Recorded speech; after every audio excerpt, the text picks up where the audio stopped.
আমিন আহমেদকে আপনি প্রেম নিবেদন করেছিলেন নাকি উনি করেছিলেন? অবভিয়াসলি উনি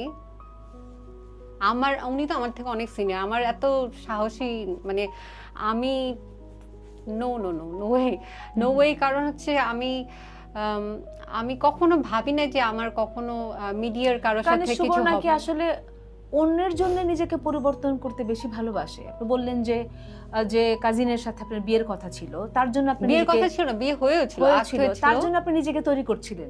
এরপরে যখন আমিন আহমেদের সাথে আপনার বিয়ে হলো বা যখন প্রণয় শুরু হলো, আপনি কি তার জন্য নিজেকে পরিবর্তন করতে শুরু করলেন? আপনি কি আপনার অরিজিনাল যে কানিজ সুবর্ণা, যে শিল্পী সত্তা, যে মানুষ তাকে ভালোবাসে, আপনার ক্রেজ, সেটাকে ভুলে শুধু তার জন্য নিজেকে তৈরি করতে শুরু করলেন? না, আমি তার জন্য নিজেকে তৈরি করতে শুরু করি নাই।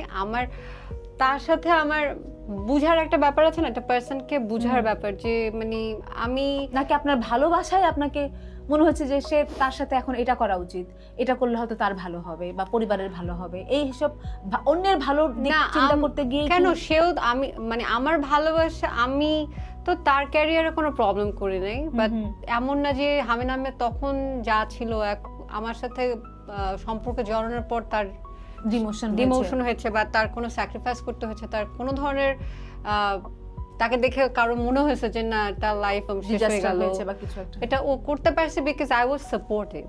তো আমি আসলে কখনো বিকজ আমার ফ্যামিলির ভিতরেই সবসময় থাকতাম, তো আমি কখনো এইভাবে চিন্তাই করি নাই যে সে কখনো আমাকে কম্পিটিটর ভাবে বা আমার ক্ষতি করতে চাবে বা এই ব্যাপারগুলো আসতো না আর কি। মানে ইট ওয়াজ অল লাভ।